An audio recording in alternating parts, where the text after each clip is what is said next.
شروع اللہ کے نام سے جو بڑا مہربان نہایت رحم والا ہے۔ جو چیزیں آسمانوں میں ہیں اور جو چیزیں زمین میں ہیں سب خدا کی تسبیح کرتی ہیں اور وہ غالب حکمت والا ہے۔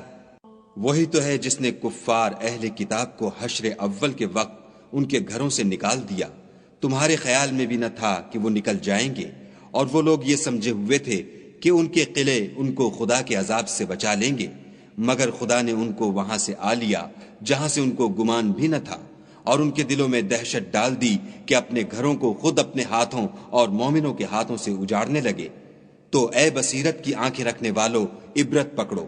اور اگر خدا نے ان کے بارے میں جلا وطن کرنا نہ لکھ رکھا ہوتا تو ان کو دنیا میں بھی عذاب دے دیتا، اور آخرت میں تو ان کے لیے آگ کا عذاب تیار ہے۔ یہ اس لیے کہ انہوں نے خدا اور اس کے رسول کی مخالفت کی، اور جو شخص خدا کی مخالفت کرے تو خدا سخت عذاب دینے والا ہے۔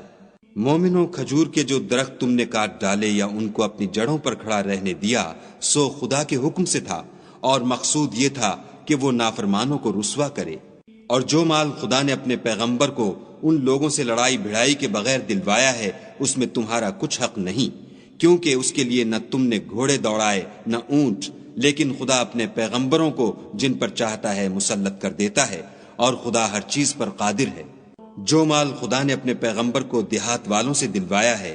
وہ خدا کے اور پیغمبر کے قرابت والوں کے اور یتیموں کے اور حاجت مندوں کے اور مسافروں کے لیے ہے، تاکہ جو لوگ تم میں دولت مند ہیں انہی کے ہاتھوں میں نہ پھرتا رہے۔ سو جو چیز تم کو پیغمبر دیں وہ لے لو، اور جس سے منع کریں اس سے باز رہو، اور خدا سے ڈرتے رہو، بے شک خدا سخت عذاب دینے والا ہے۔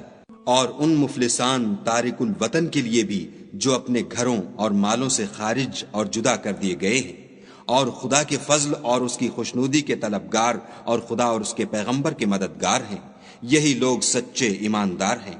اور ان لوگوں کے لیے بھی جو مہاجرین سے پہلے ہجرت کے گھر یعنی مدینے میں مقیم اور ایمان میں مستقل رہے، اور جو لوگ ہجرت کر کے ان کے پاس آتے ہیں ان سے محبت کرتے ہیں، اور جو کچھ ان کو ملا اس سے اپنے دل میں کچھ خواہش اور خلش نہیں پاتے،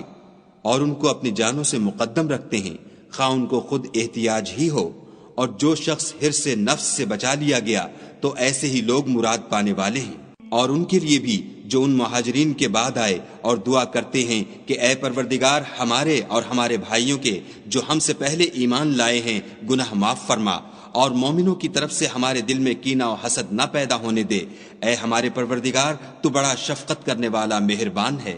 کیا تم نے ان منافقوں کو نہیں دیکھا جو اپنے کافر بھائیوں سے جو اہل کتاب ہیں کہا کرتے ہیں کہ اگر تم جلا وطن کیے گئے تو ہم بھی تمہارے ساتھ نکل چلیں گے، اور تمہارے بارے میں کبھی کسی کا کہا نہ مانیں گے، اور اگر تم سے جنگ ہوئی تو تمہاری مدد کریں گے، مگر خدا ظاہر کیے دیتا ہے کہ یہ جھوٹے ہیں۔ اگر وہ نکالے گئے تو یہ ان کے ساتھ نہیں نکلیں گے، اور اگر ان سے جنگ ہوئی تو ان کی مدد نہیں کریں گے، اور اگر مدد کریں گے تو پیٹھ پھیر کر بھاگ جائیں گے، پھر ان کو کہیں سے بھی مدد نہ ملے گی۔ مسلمانوں، تمہاری ہیبت ان لوگوں کے دلوں میں خدا سے بھی بڑھ کر ہے، یہ اس لیے کہ یہ سمجھ نہیں رکھتے۔ یہ سب جمع ہو کر بھی تم سے بالمواجہ نہیں لڑ سکیں گے،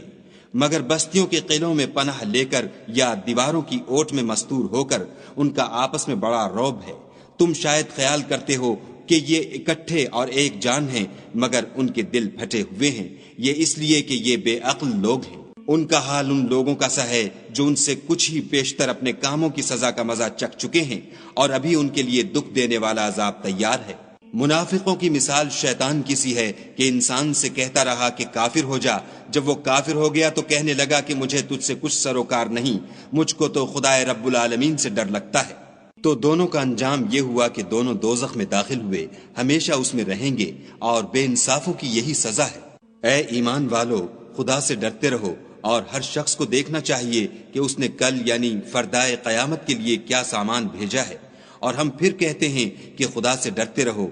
بے شک خدا تمہارے سب اعمال سے خبردار ہے۔ اور ان لوگوں جیسے نہ ہونا جنہوں نے خدا کو بھلا دیا، تو خدا نے انہیں ایسا کر دیا کہ خود اپنے تئیں بھول گئے، یہ بد کردار لوگ ہیں۔ اہل دوزخ اور اہل بہشت برابر نہیں، اہل بہشت تو کامیابی حاصل کرنے والے ہیں۔ اگر ہم یہ قرآن کسی پہاڑ پر نازل کرتے تو تم اس کو دیکھتے کہ خدا کے خوف سے دبا اور پھٹا جاتا ہے، اور یہ باتیں ہم لوگوں کے لیے بیان کرتے ہیں تاکہ وہ غور کریں۔ وہی خدا ہے جس کے سوا کوئی معبود نہیں، پوشیدہ اور ظاہر کا جاننے والا، وہ بڑا مہربان نہایت رحم والا ہے۔ وہی خدا ہے جس کے سوا کوئی عبادت کے لائق نہیں، بادشاہ حقیقی، پاک ذات ہر عیب سے، سلامتی امن دینے والا، نگہبان، غالب، زبردست بڑائی والا، خدا ان لوگوں کے شریک مقرر کرنے سے پاک ہے۔ وہی خدا تمام مخلوقات کا خالق،